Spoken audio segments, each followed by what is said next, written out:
Get 'em.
Gotta get this audio right, man.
I genuinely can't figure it out.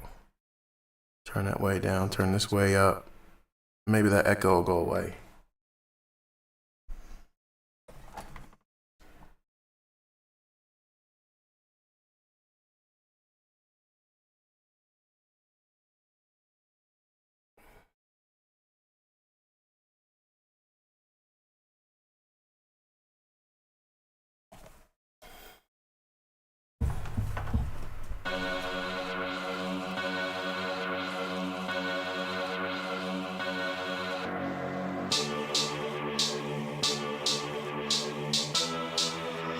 This is Phase Ed Music.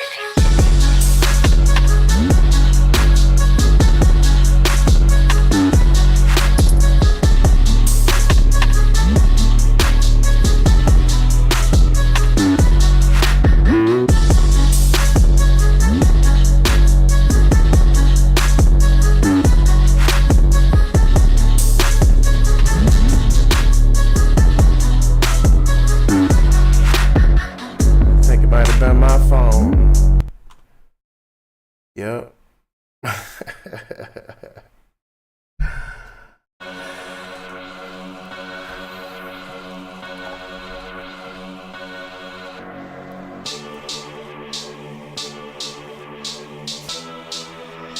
This is Phase Ed Music.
The great troubleshoot. Think we're ready though. Think we're ready.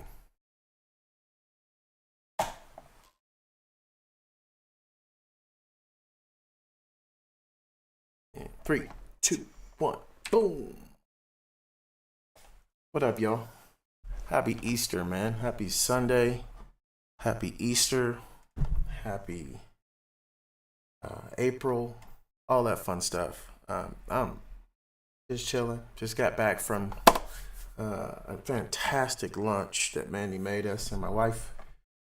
And so it's time to just kick back. Time to kick back and chill. I definitely want to do a little bit of gaming today, but I kind of want to just catch up on like Mr. Beast and like a couple people. So if you guys want to just hang out, kick it, I'm happy to have you. Just gonna do a little bit of that, a little bit of YouTube, a little bit of gaming, nothing crazy. Anybody who knows me knows if I do jump into Call of Duty, like and play Warzone, the moment I don't get to extract with all my stuff, I just cut the game off. I don't really rock with it as much as I used to. And you know, with people running around with Chronoses and all that other kind of stuff, dude, I'm good. But happy Saturday, happy Easter, or whatever your religious preferences are. I hope that you use them for family and for love and fellowship and togetherness. And if you are not religious, I hope you use time for love, family, and fellowship, because for all of us.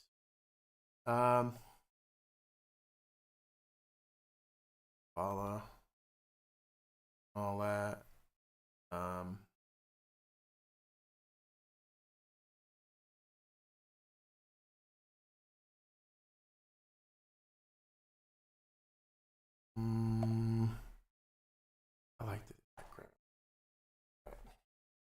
So quiet. It feels like I need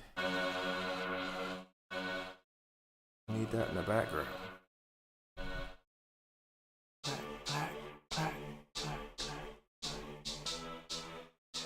This is FaZe Music.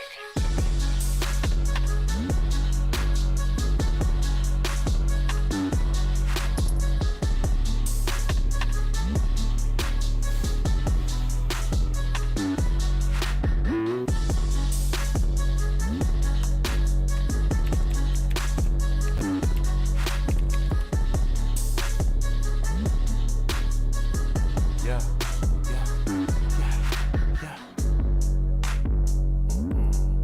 Man, this knocks. I gotta pull that. I gotta find out where I got this song. It's definitely a royalty-free song from somebody really incredible, and I really enjoy it. So thanks for that, man. I appreciate you. Drop a like if you hear this, see this, and I can definitely put your credits on this video. Cause the joint thumps. It thumpses. It thumpes. Alright, I'm going to... Let's see what Marquez is up to, man.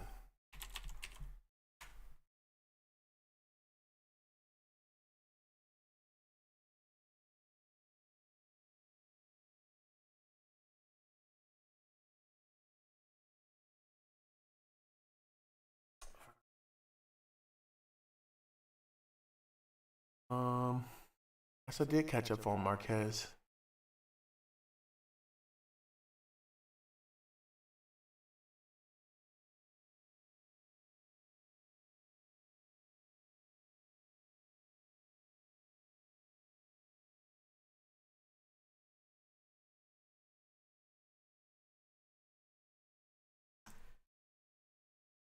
Our cars have always had great range and great dynamics. Then to integrate all the functionality that you have in a typical crossover is something that's super volume over important. there. So the cargo space in the rear, the additional cargo space in the front, fold flat seats that give you this wide open area if you need to do it, the towing that we have on the back end, all of that combined, and then saying, you know what, it's still going to be a Tesla when you drive it. I want to make people's understanding of what an EV can be and what a product is, make it a part of your life, a part of your experience. Ultimately, it results in a product people love, and that's when you know you've hit the right point of vehicle engineering.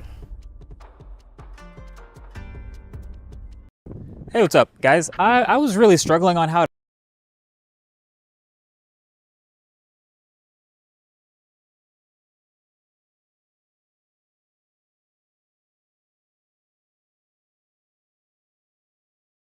to start this video, just because this might be the single weirdest automotive reviewing experience I've ever had. And I was trying to think if maybe there's a superlative to explain it, like, oh, this is the weirdest car I've ever tried, or this is the quirkiest car that I've used so far. But I think it's just the worst car I've ever tested, but probably not in the ways you're expecting. So this car behind me here, this is the Fisker Ocean. You might not have heard of it. Pretty new car, pretty new company, new name anyway.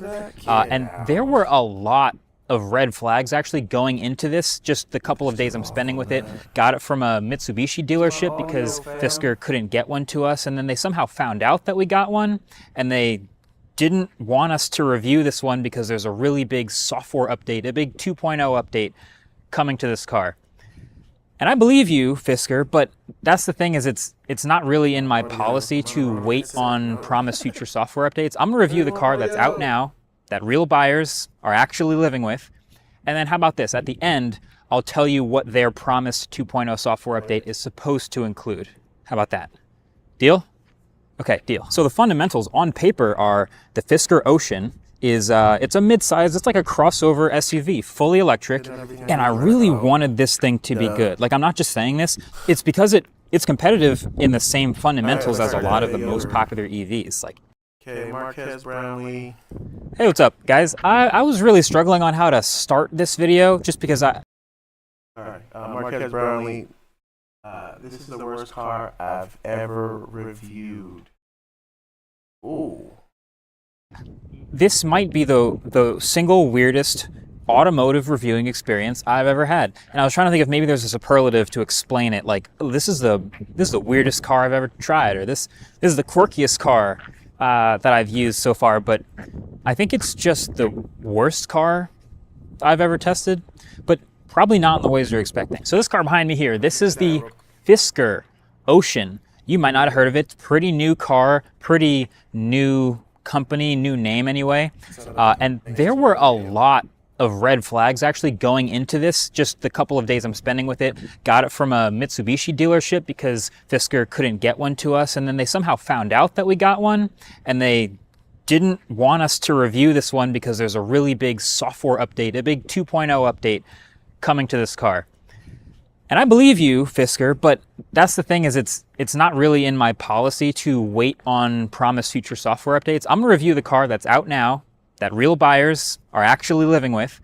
And then how about this? At the end, I'll tell you what their promised 2.0 software update is supposed to include. How about that? Deal?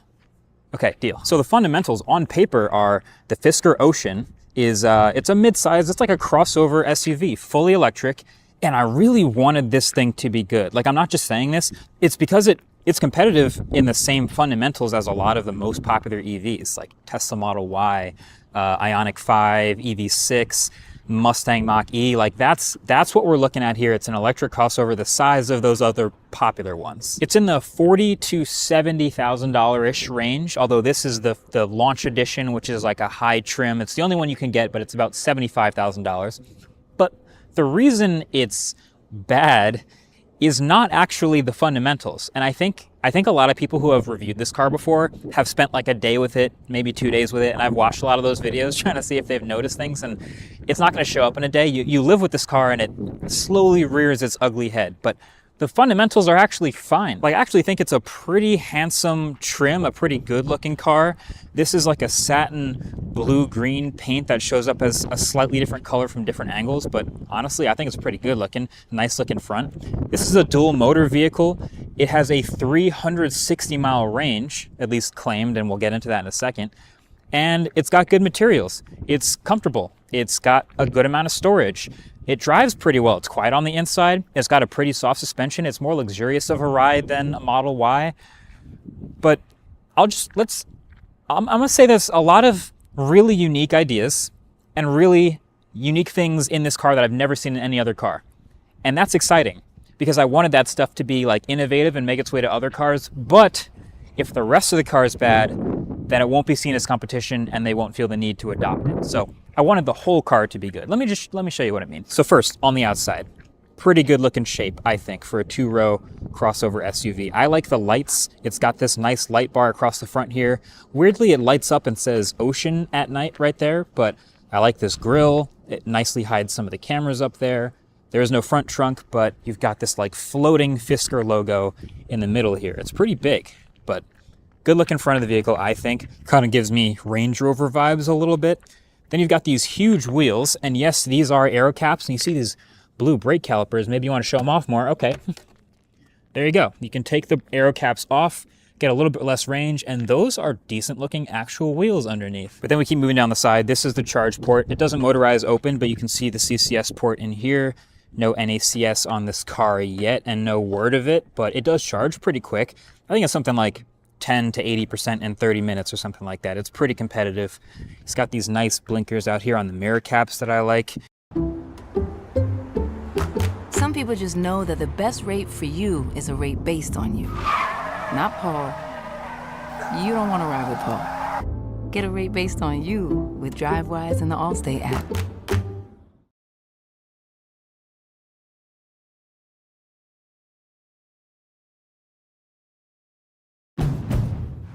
Excitement comes standard with the Honda Accord, and so does a turbocharged engine. Sophisticated, high-tech, style that enhances functionality. Stand out with the Honda Accord. From Honda, the most awarded brand in Car and Driver 10 Best history. Contact your Honda dealer today or shop online.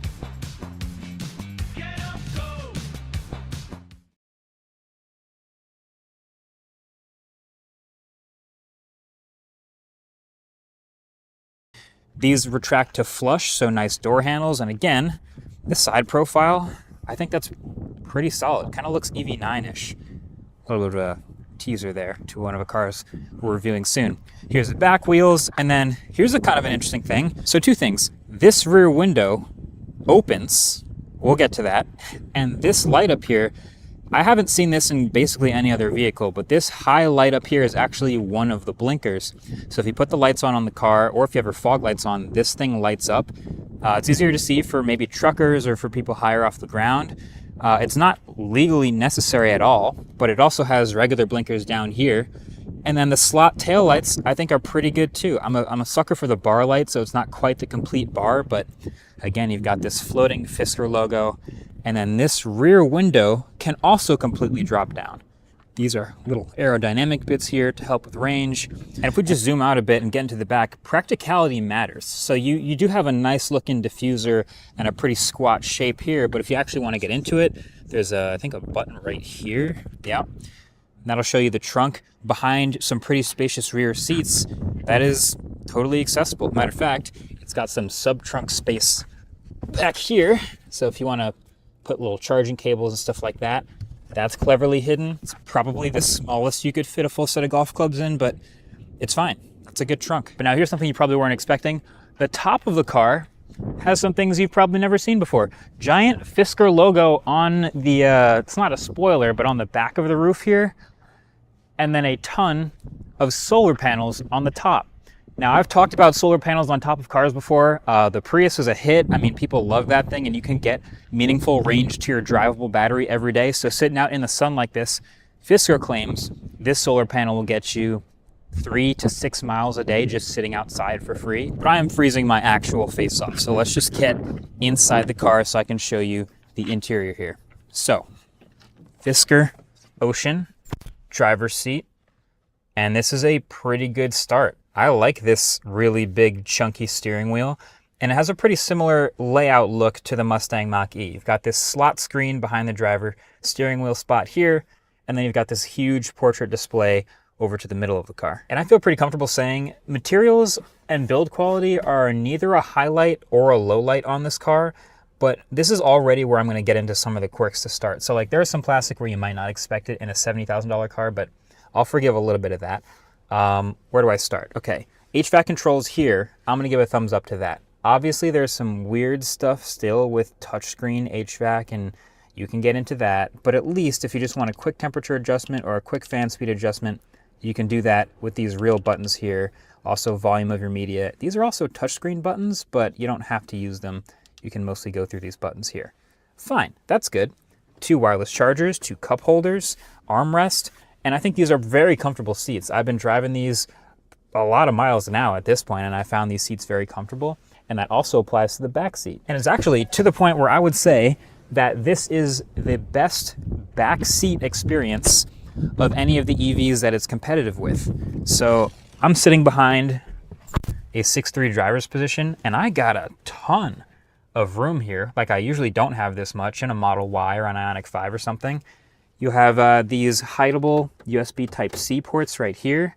You have these really comfortable seats. The middle seat even has pretty good amount of footroom.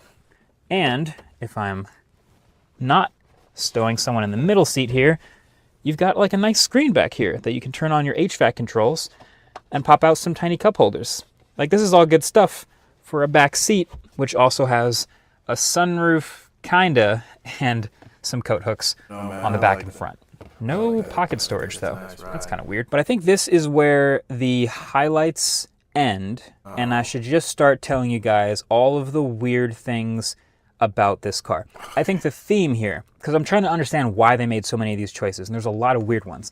I think the theme here is it's just a young company that doesn't really know exactly what they're doing with a lot of these choices yet, or hasn't considered all of the things necessary to make a great dailyable car, which sounds crazy coming from me, someone who hasn't been in cars for as long as some others, but I think you'll see what I mean as soon as I get into them. So, great back seat.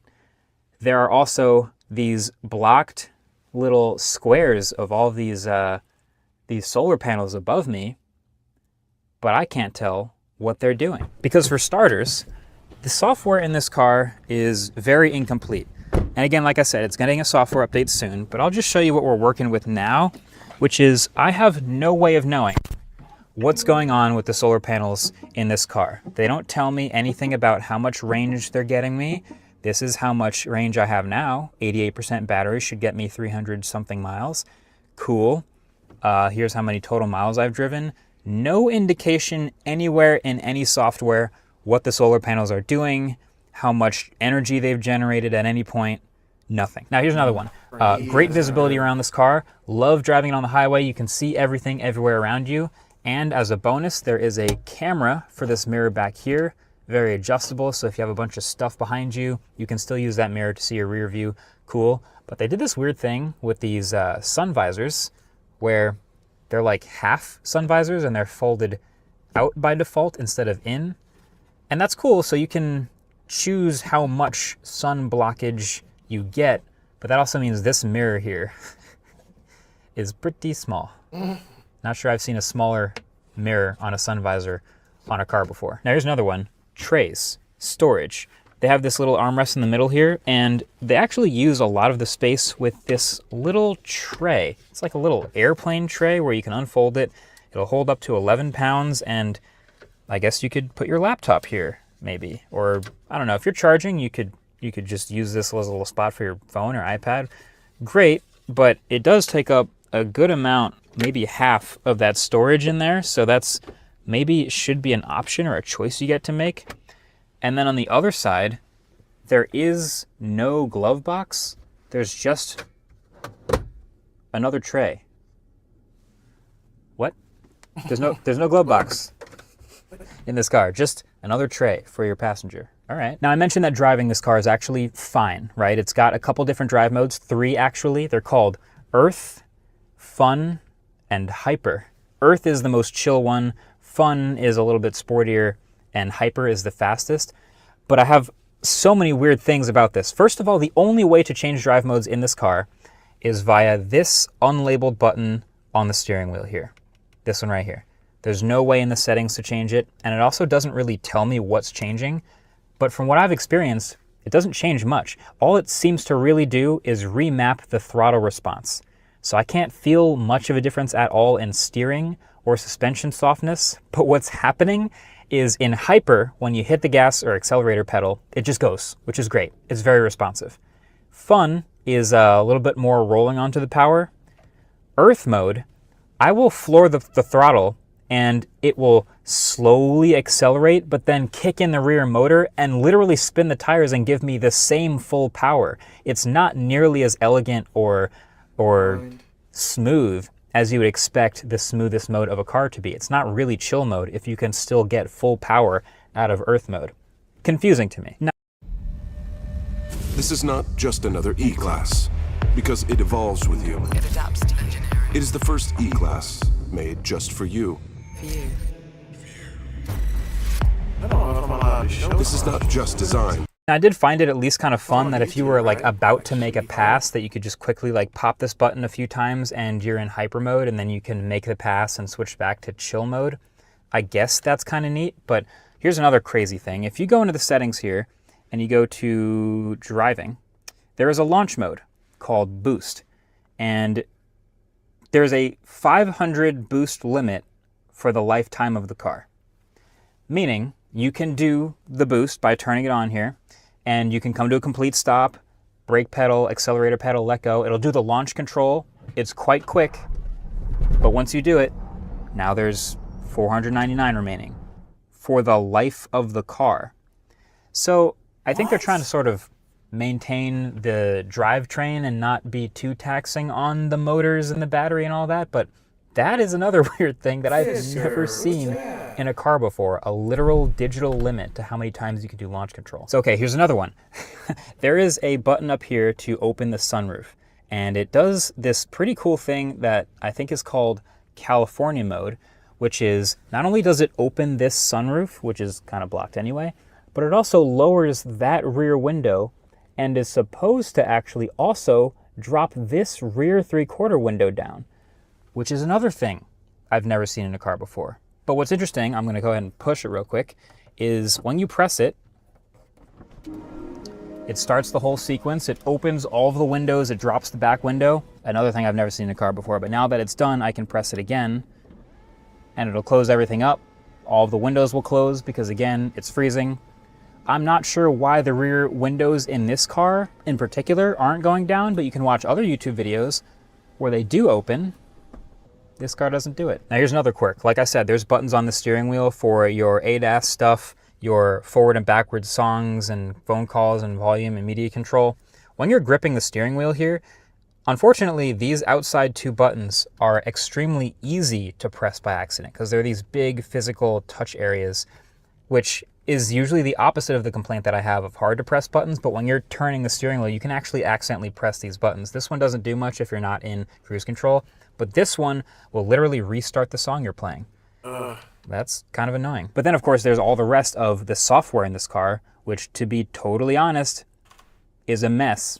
And first of all, I don't think I've started this car one time and not gotten some error on this screen behind me, whether it's just one of the steering systems or the braking systems or the cameras failing or the ADAS system not starting up. Weird. You get into here, there is this 360 view, the surround view that's supposed to work anytime you put the car in reverse. This has failed on me many, many times. I'll get a video of it just because it happens so often. It's easy to get a video. So it's kind of annoying that I can't quite depend on the rear view camera turning on every time I reverse. But you have the maps in the middle. You have this media control down at the bottom. And there's no quite easy way to tell this, but this screen can rotate. And I only found that out by playing with it because I was curious about build quality, and it would always snap back to vertical. The only way to know that it will turn horizontal is if you hold down, again, this unlabeled Fisker Ocean button for 5 seconds. Then it will switch to horizontal and give it a couple seconds for it to figure itself out and turn horizontal. There you go. And then you have basically all the same UI stuff, but horizontal now. Again, it's on this piece of metal. If I want to switch it back, 5, 4, 3, 2, 1. And there you go. Even little things like Bluetooth I've had an issue with in this car. The first time I drove this car home, I tried to pair my phone, and I just constantly got Bluetooth pairing failed issue over and over and over again. It would try to pair, and it would just show the issue on repeat over and over, so I just gave up. I just drove home in silence. Then the next day, I was driving to the studio, and out of nowhere, I hear a Waze alert come through the car speakers. And I was like, wait, did it just start working? Oh, okay. So I was like, great, I guess it paired. I started playing music. The speakers are pretty decent. Not a lot of subwoofer, not a lot of bass, but they're fine. It's a quiet car. I can hear everything. And then 5 minutes later, it just cuts out. And the Bluetooth has disconnected again. And then it connects again. And then it disconnects again. And it's swapping my media back and forth between my phone and the car speaker. I haven't had that issue in a car in years. Now here's another thing. This screen behind the steering wheel, they've got this big UI that shows obviously your speed, and when you're accelerating and using energy from the battery, it turns red with this pulsing notification, and then when you decelerate, it turns blue. But when you're right on that middle point of the throttle where you're easing off or easing back on around that 0 point between regen and acceleration, the whole screen flashes between red and blue, which can be pretty distracting, especially at night. And I've also had the driver assistance systems fail on me several times. I've had the driver attention thing beep at me many times before. This car also doesn't seem to have hill hold. So brake hold is a pretty common feature in new cars where you pull up to a stoplight, depress the brake, and it will hold the car in place. It's electric, it should be able to do that. This car, you pull up to a hill, it will literally start rolling backwards if you take your foot off the brakes. It doesn't have brake hold. I found that insane. And the cherry on top is, this is the key fob here that comes with the Fisker Ocean. Kind of an interesting key fob. First of all, the car feels very unresponsive to proximity. I walk up to the car after it's been sitting for a while, nothing happens. It doesn't automatically unlock, it doesn't wake up, nothing happens. I press unlock. Sometimes it takes me 2 or 3 times for it to actually wake up and unlock the car. That's weird. But then at least you have this button on the top of the steering wheel where if you press and hold it, it will do the California mode thing. At least it's supposed to. That's what that button's supposed to do. Do I have to hold it for like 5, 6 seconds? Just doesn't seem to work on mine. The list goes on and on and on. I've only had the car for a couple days, but my point here is you could give me this car and I wouldn't want to drive it. There are so many annoyances, especially with things just like the cameras and the driver assistance things beeping and blinking randomly for no reason. It just feels like the buggiest car I've ever tried. So, okay, there's an update coming with the software. What exactly does that include? Fisker is claiming that there's a couple things rolling out with a 2.0 software update. A revised torque split from 50-50 to 45-55, cool. Automatic vehicle hold, it's about time. An energy meter to see how much power the solar roof is adding, yes please. Also, trailer sway mitigation is added to the stability control, so if you tow with this thing, that should help. Key fob enhancements to improve performance. And then the ability to install over-the-air updates while charging, so you can't do that yet on this car. And a reduction of state of charge loss while parked, so vampire drain while the car is sort of just sitting around. Ideally, there's a lot more that can come. That's the thing about these electric cars is they're connected to the internet, they're computers on wheels, they can improve over time. I feel like it's gonna take a long time for this car to be acceptably usable given how many issues I've had with it, but I'm rooting for it only because competition is good and the fundamentals are solid. I don't get 360 miles of range, but I do get 320. It's spacious, it's comfortable, it's good looking. I'm rooting for you, Fisker. Good luck. Thanks for watching. Catch you guys in the next one. Peace. Gotta love it. So that Fisker is trash? Wow. Time to perfect a V. I see why they didn't want him to. Golly, yes.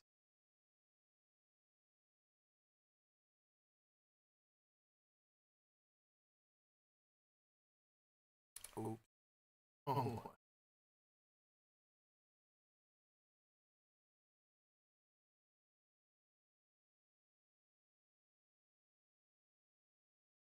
Right.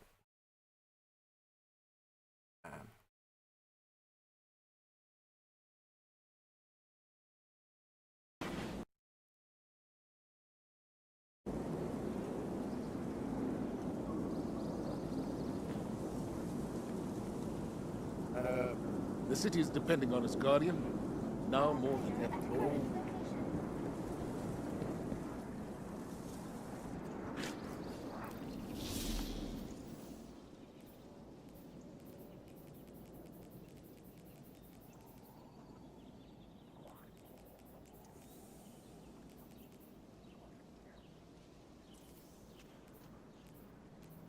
I don't rock it.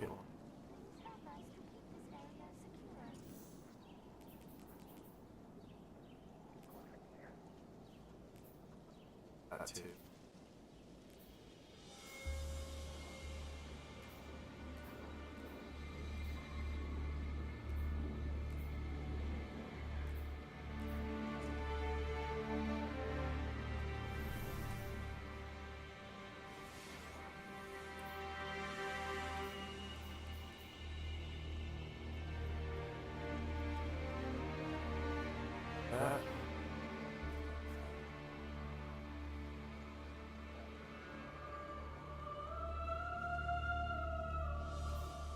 Trash. Sure. Rhythmic physical expressions won't win a fight, but they feel good. Feeling good is better than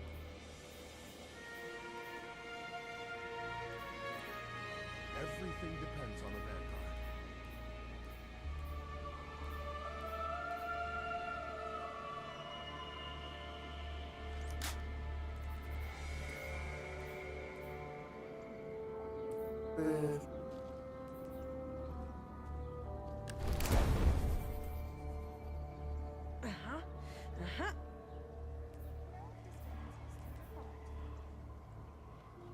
Everything depends on a Vanguard.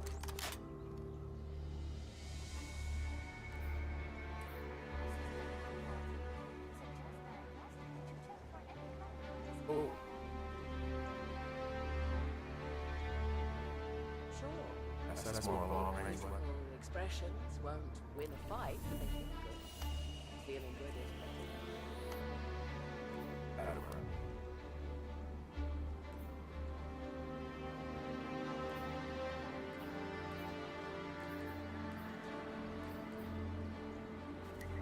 5 battlegrounds. Let's go.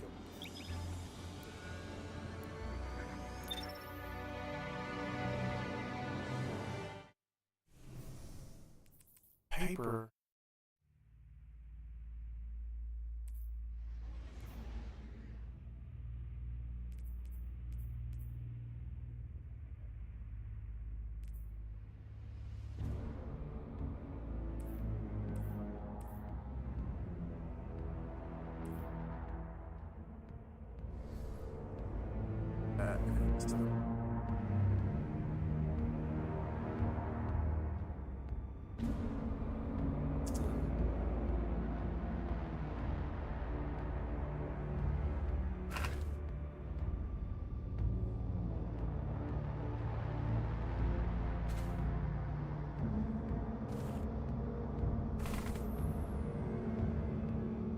Out. Guys.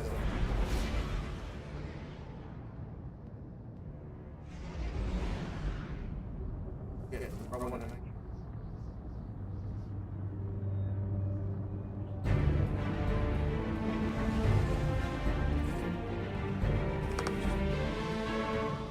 Alright, let's work.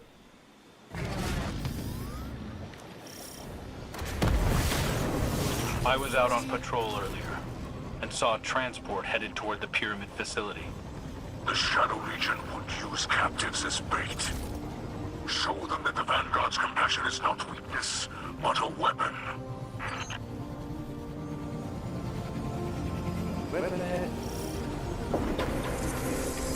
I perceive an affinity between worlds, a place where the Ascendant and Material planes could converge. Secure this area, that a portal might be opened.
looks a little weird. The Ascendant brain feels familiar. It reminds me of the Vex network. Breaking him so much. Your observation is more trenchant than you realize. Both planes are insubstantial and malleable. But to truly understand this place, you would need a more holistic view of the darkness.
Freaking joke.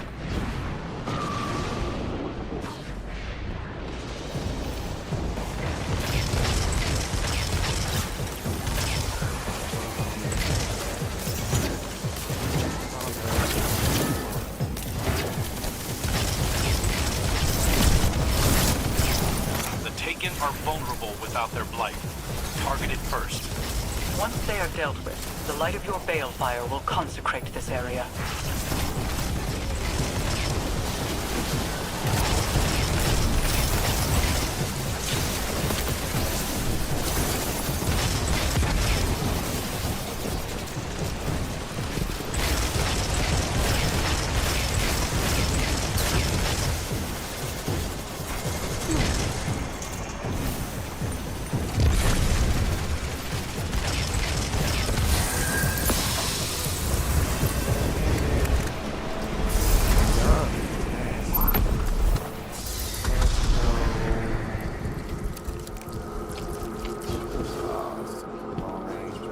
A large contingent of Taken are assembled ahead. They're the last line of perimeter defense. The witness is smart, using Taken to guard the back door. A bit like keeping junkyard dogs. They're hostile, frightening, and they make a damn mess of the place.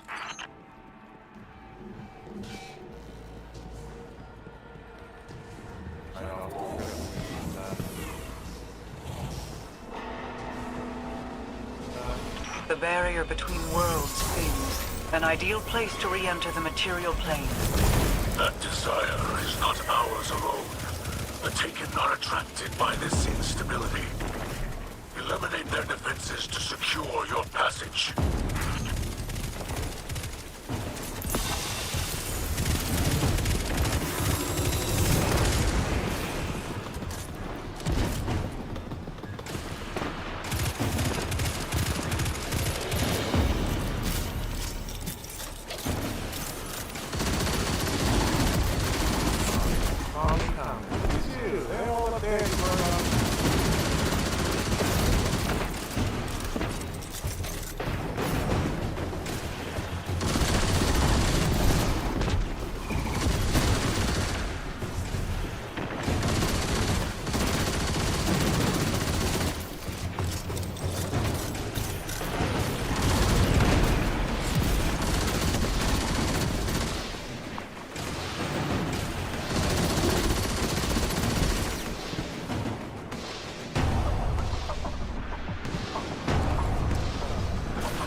That's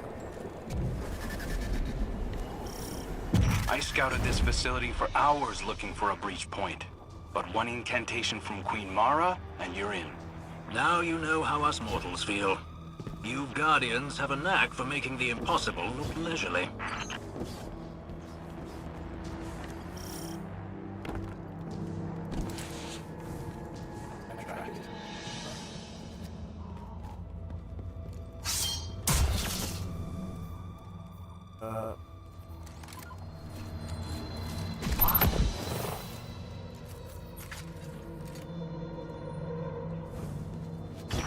The Shadow Legion are empty shells, animated by a will of darkness. Free them from their bondage to the Witness as you free the prisoners from their shackles.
The Shadow Legion seems not to tire. Neither must we. Doesn't it look like Honest? Operate. 3.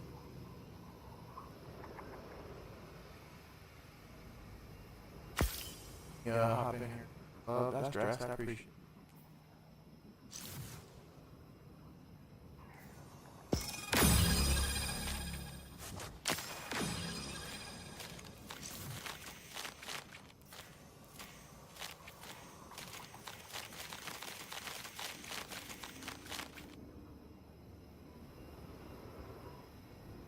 Again.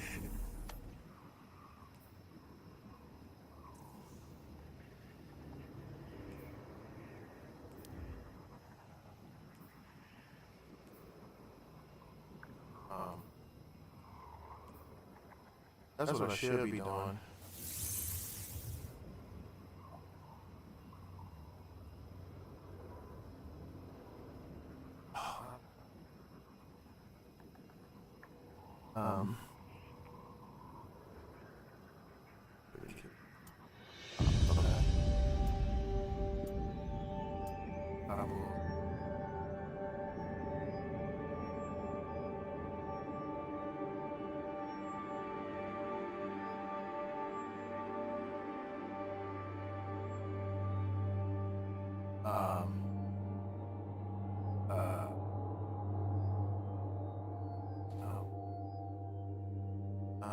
Wait has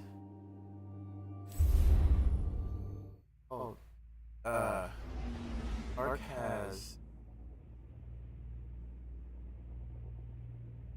which can pop them out of ration as well. So Unstoppables, I think all I have, all I can do with that is a bow. Yeah, bow. There's one on top.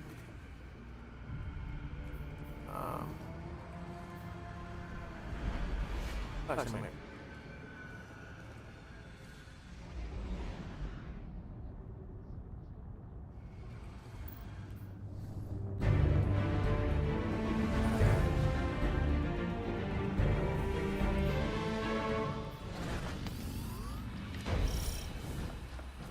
To reach Callus's prison ship, I will empower the Guardian to transcend gravity and the veil between worlds. They'll never see it coming. This is a fun map too. Can the Guardian make it all the way out of the stratosphere this way? There is no such thing in the Ascendant Plane. Here, distance is subject to my influence. I appreciate the confidence, but it seems the Taken have some say as well. They're dug in up above. Then the Guardian shall deal with them.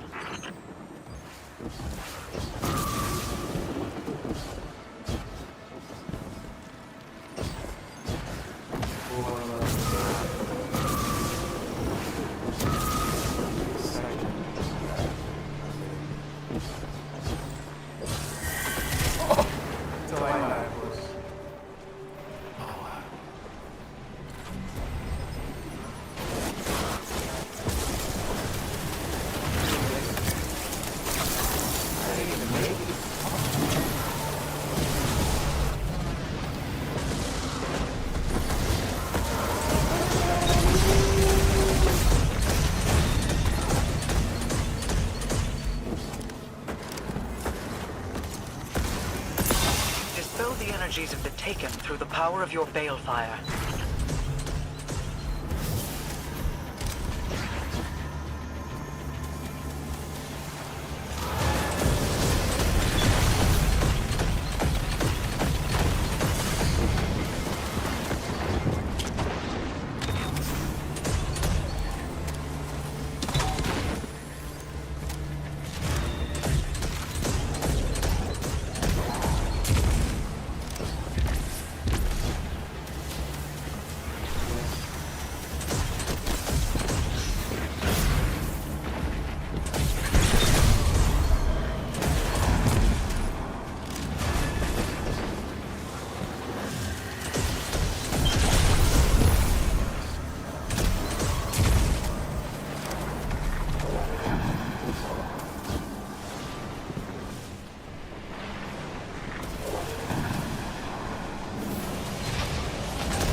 seriously, go upstairs with that bullshit.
Your ascent has ended.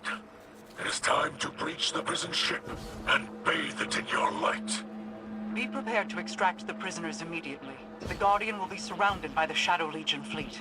Triage is standing by to receive the captives. We're ready.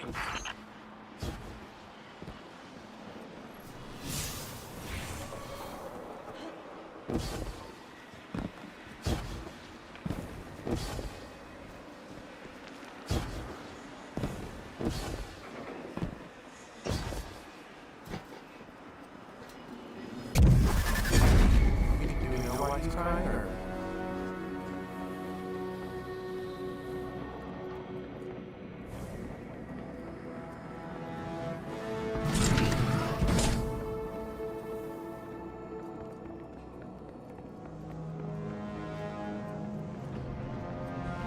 Just take a nap, man.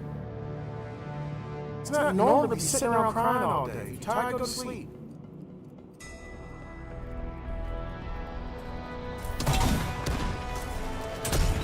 You are stymied by the ship's internal system.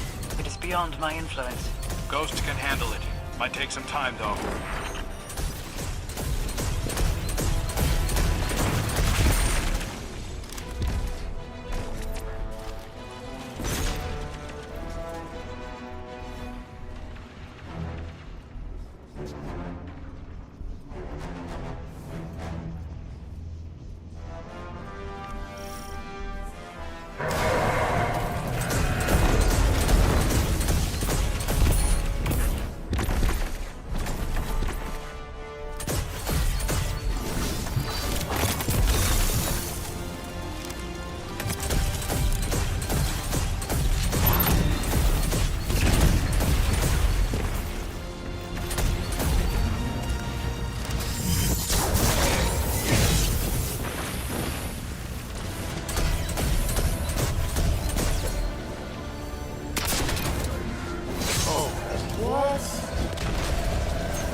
We secured the location of the prisoners during Ghost's hack. The good news is that they're in the hangar bay, which is nearby. The bad news is that Shadow Legion gunships are already converging on that position, so expect airborne resistance.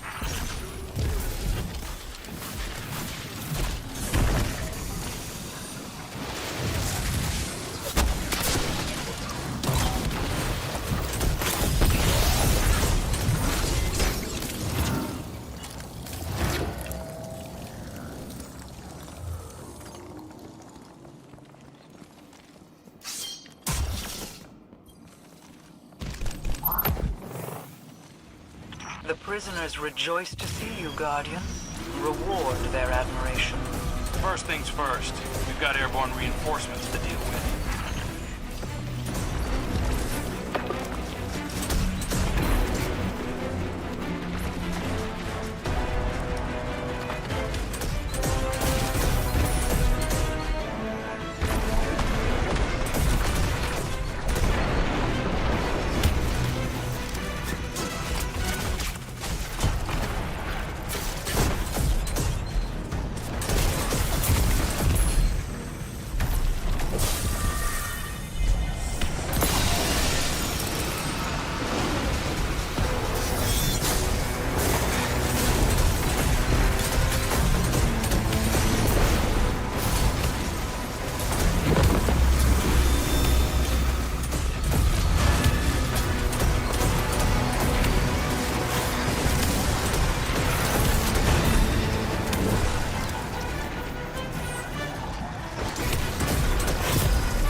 What did the witness do to the traveler?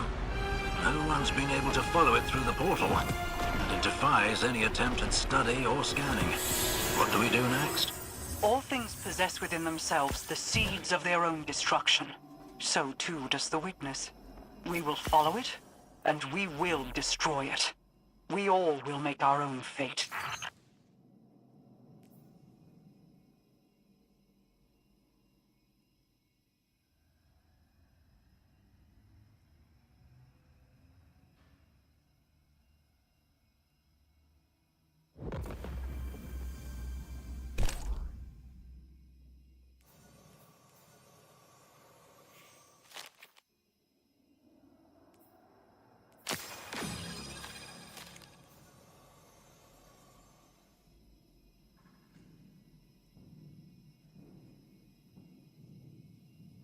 All right, taking a quick break. I'll be back.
Boom.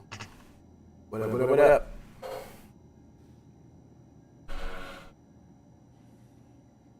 Chill, chill. All right.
Here we go.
Back from the hunt, I see.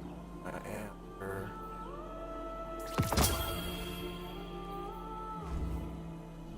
You.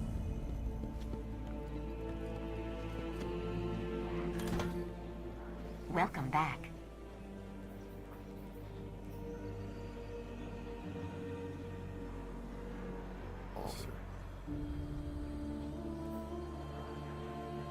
Terrible.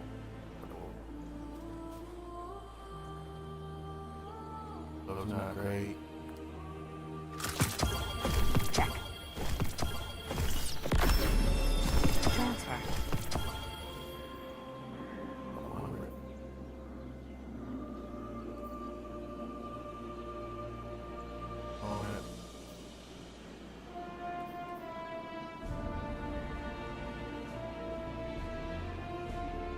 Over again. Over deals bonus damage to targets with overshields, deals a small amount of bonus damage to combatants. The over sounds more like a weapon. Too much of it. Oh. How about the tree? That was too hard. Offhand strike. I should have put it. I only wanted to use it for trash.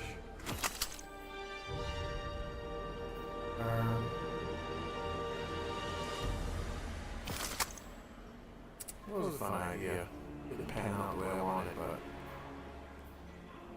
all good. Whenever you need me again, Guardian.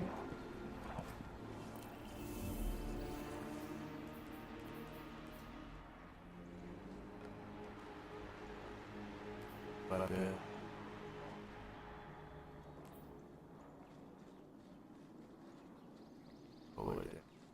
Eververse trades in goods we feel enhance a Guardian's journey.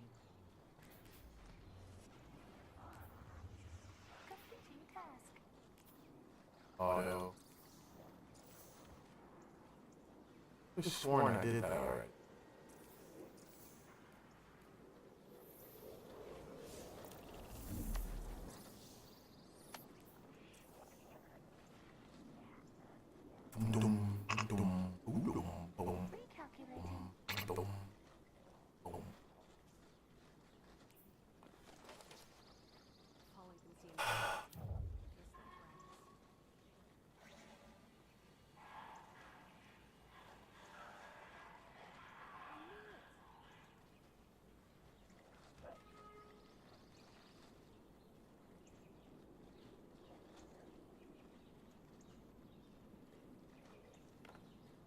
Eververse trades in goods we feel enhance a Guardian's journey.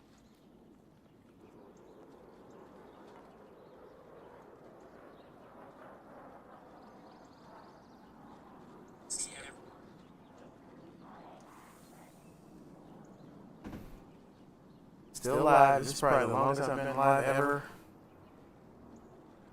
Trying to find my way around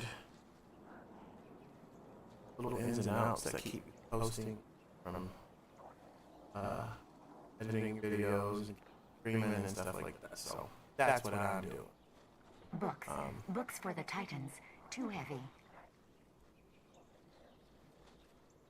I just don't know exactly. Buy that. I can do, but Paul infancy in the dark. Solar Surge, I might have to. Solar Surge.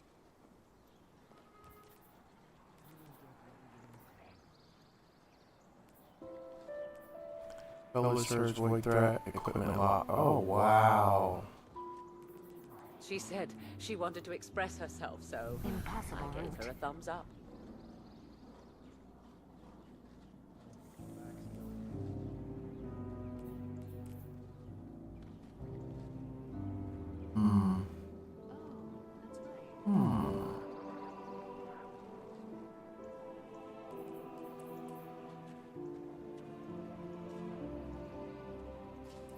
So let's do. I met him once. He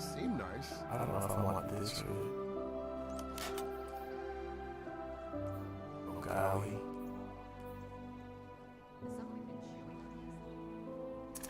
What I have. Problem is that's not a stasis powder.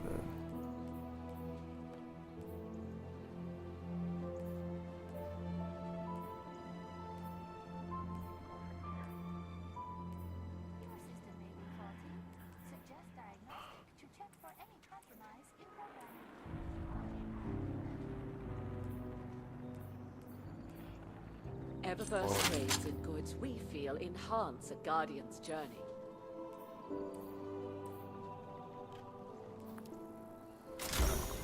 Working.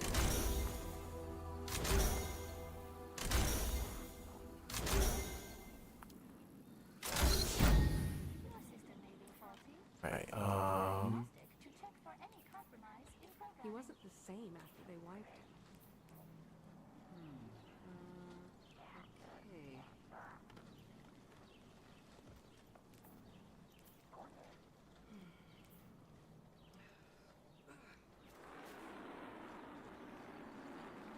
Okay. Overloading. It's the gun, bro. That much. Range is 50. More than that for our LMG.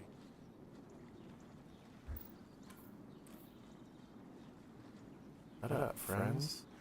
She said she wanted to express herself, so I gave her a thumbs up.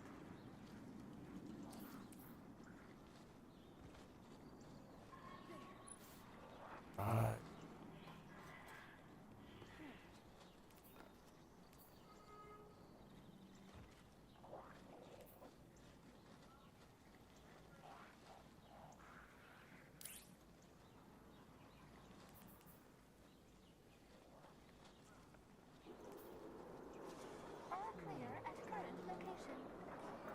She said she wanted to express herself, so to the Autumn I Gate. gave her a thumbs up. HB30 to cover CMT7's route. Where did it shake? Oh.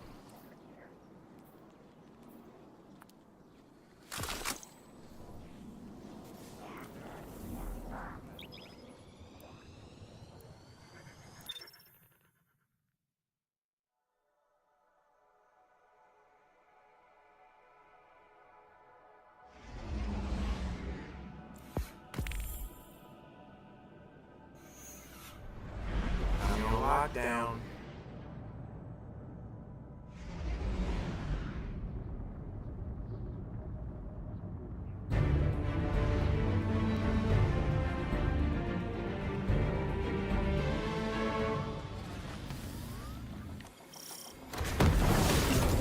I was out on patrol earlier and saw a transport headed toward the pyramid facility. The Shadow Legion use captives as bait. Show them that the Vanguard's compassion is not weakness, but a weapon. There's no matchmaking on this one.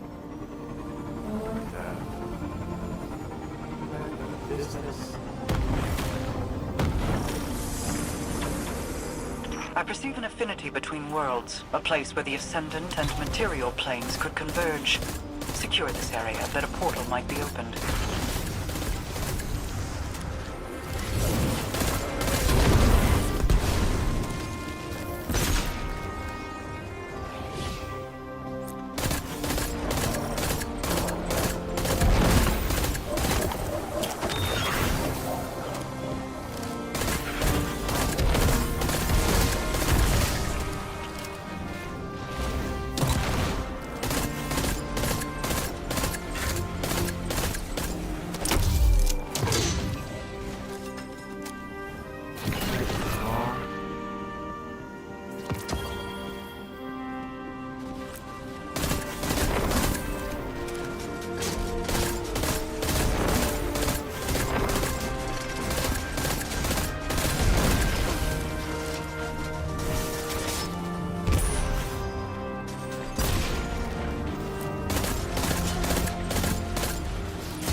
boom, boom, boom, boom.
16 minutes.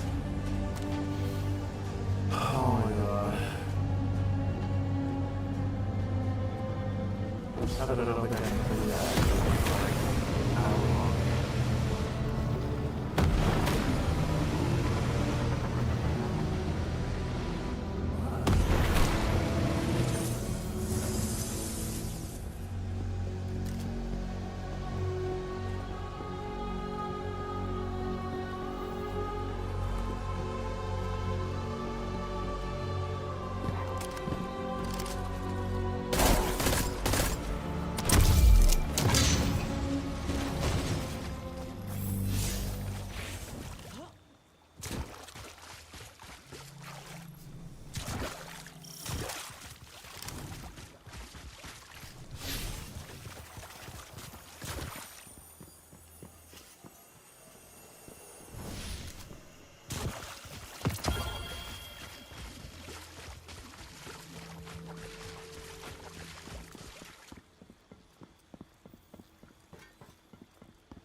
If I did.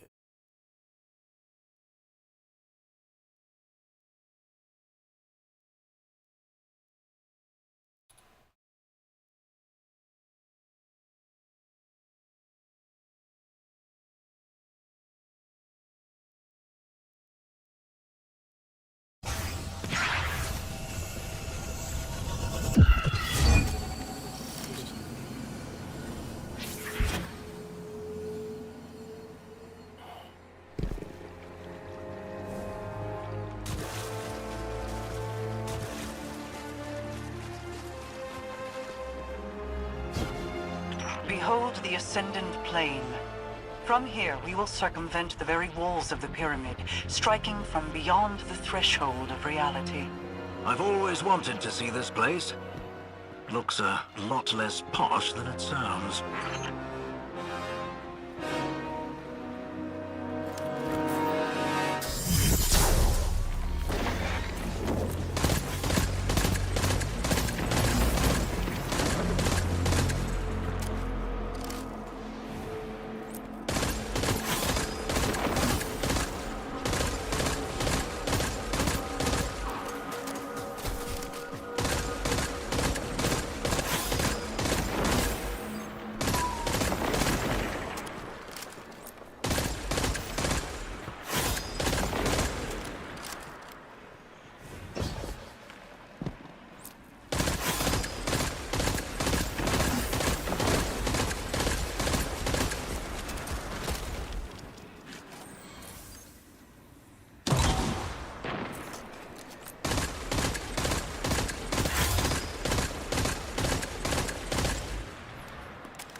Yes, 20-second respawns.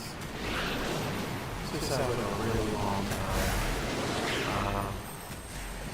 I'm probably just gonna try to find a groove for all this, bro, because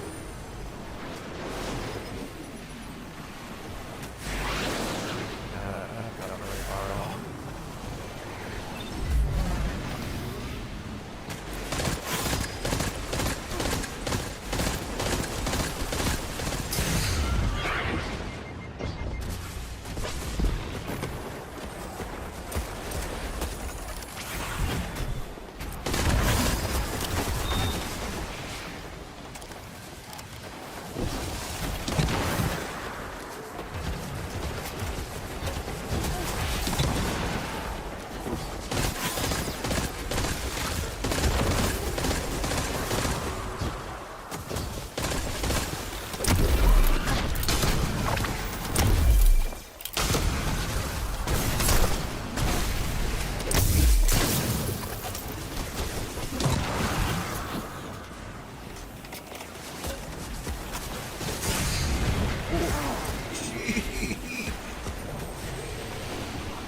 Yeah, that's doable, but this sounds like a extremely long time. I'm not sure.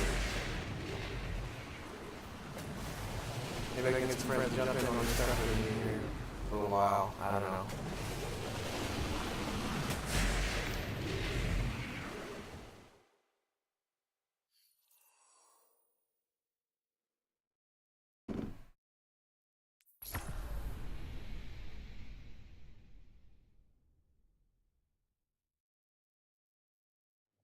All right. Intermission.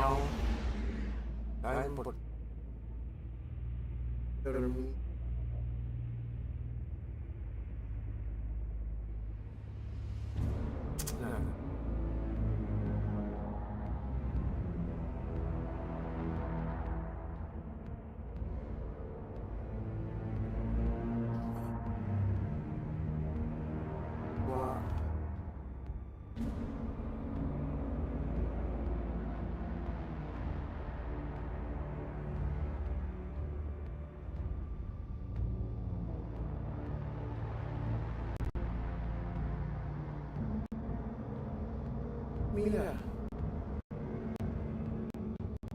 I should get that off like.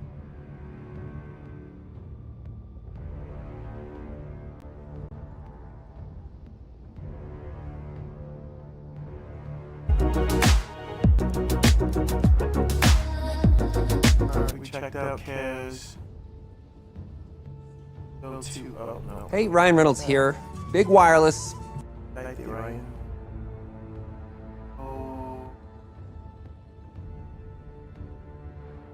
Let's see what with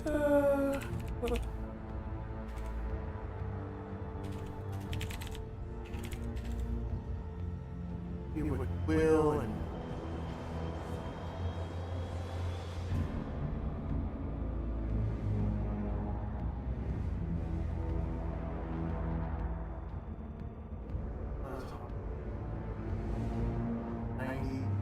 OLED. Let's check that out.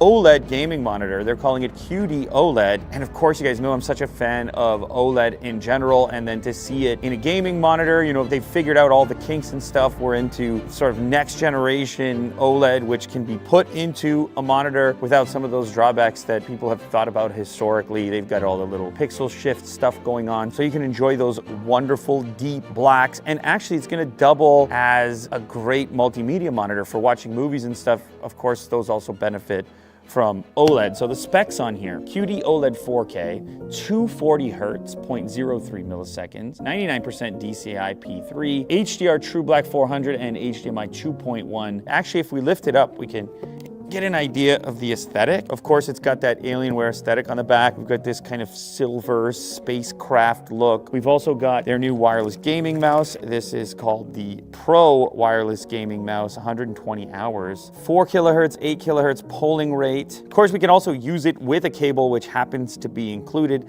and Alienware exclusive magnetic force key plates. Ooh, curious about that. Magnetic force key plates. Optical switches with 70 million click lifespan, and a 5-minute charge will give you 6 hours of battery life. The whole thing is under 60 grams. You know, there's that push, there's that kind of preference for ultra light gaming mice that's going on right now. They've also included their Pro wireless gaming keyboard. We can see the RGB on full display there.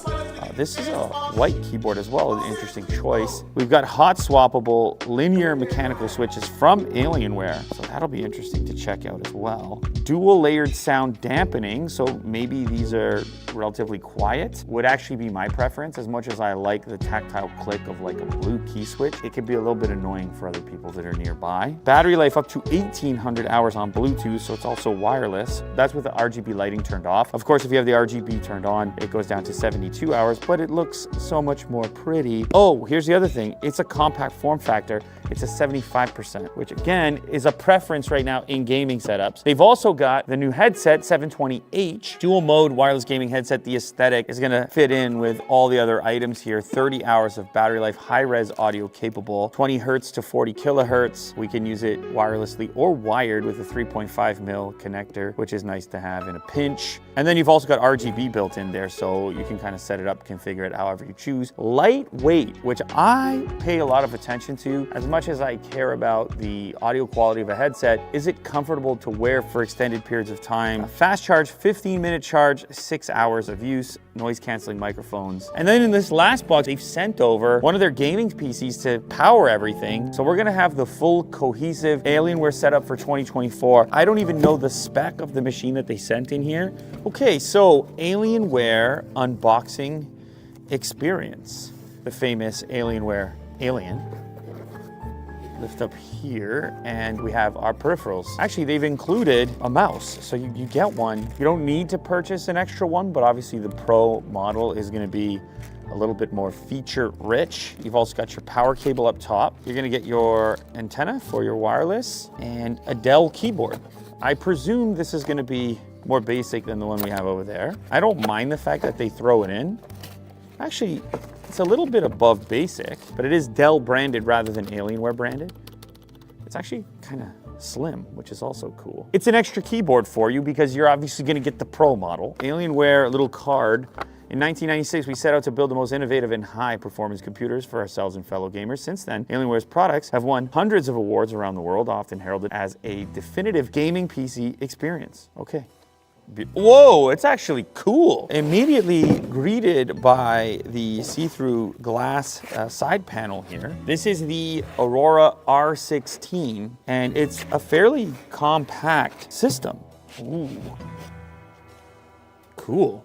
I was wondering, I was like, why do you need to have padding in here? But I kind of get it now. It's part of the design to have this pass through. Oh, and then this section in the middle, the reason that's there is because that's providing your front ports. Here we have headphone, 3 USB-A's and a Type-C. And that's kind of a nice spot for it. I like that it's recessed. This is something that often goes overlooked. You may have these ports, but they're flush, and then the connector is all exposed, and if you bump it, it's breakage. Here, most of that connector is going to be recessed protected. It's a little detail. It's a curious topic of where the best location is for these ports. Like, should it be on the front? Should it be on the top? This makes the most sense on a desktop. You're sitting right there. It's easy to see and plug into it, so that works for me. I think that is all the plastic. You can see on the front here an Intel Core i9 chip inside, so that's our first indication of what specification they've sent over. On this side here, you can see you've got the Aurora branding, so you know which model you have. And this panel, oh, there we go, just clips on. This side over here is extremely clean. I mean, we're really only looking at a couple of different cables. I'm not sure where they were able to hide everything, but it's in there. We've got a locking port so the thieves don't get it. The back plate here, motherboard section, R16, a lot of audio options over here, some more USB options. Of course, we've also got dedicated Ethernet. And we can see our GPU here. This is our first glance. Bunch of DisplayPort, HDMI, and then the power supply lives down at the bottom. A couple of extra slots for expansion too. This is where the magic happens, and they've been able to include a glass panel. Now, this was a thing that previously you'd only see from like extremely boutique manufacturers. And now Alienware is integrating something similar because obviously this is what the client wants. They want to see all those components that they spent so much cash on. And if I turn that, then this plate will come down. Yeah, I mean, there's always some kind of unique mechanism. Sometimes you're sliding, sometimes there's clips. In this case, there's a screw, which I suppose, again, from a theft perspective is ideal. You can carry around a screwdriver, but your expensive components are in there. And if you're using this in a setting where there's a lot of other people, you know, where you feel like you want to protect it, they've put the panel lock right next to the system lock. Now you pull it, it's spring loaded, and then your side panel comes off. So this is actually a fairly compact system. Looking at it now, I can see there's an expansion slot down here for a 3.5 hard drive if you choose to install one for extra storage, although this unit has a couple of SSDs. NVMe, Samsung, 1 terabyte. So that's 2 terabytes of SSD storage, which could be sufficient for a lot of people. RAM, on the other hand, is Kingston Fury Beast DDR5, 16 gigs times 2. There's a lot of custom spacing and stuff, different brackets, because they're trying to be so efficient and fit so many components into something that remains relatively compact. Like you can see the way power supply and GPU is sort of spread. If you had a desk like this, you would likely want to have this on the right side because then you can appreciate the window. So I think next we go to the monitor, and I'm curious to see how this one looks beside the Aurora. I love this guy, but I gotta bounce. Okay, many items to look at here. First part of the stand.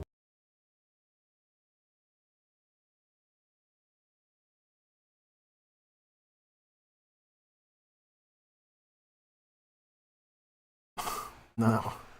This is the one I wanted. Thanks for stopping in. Love ya. I probably stream to absolutely no one, but I'm getting way better at it. So it's never a disappointment. It's always reps and practice. Love ya. See you on the flip.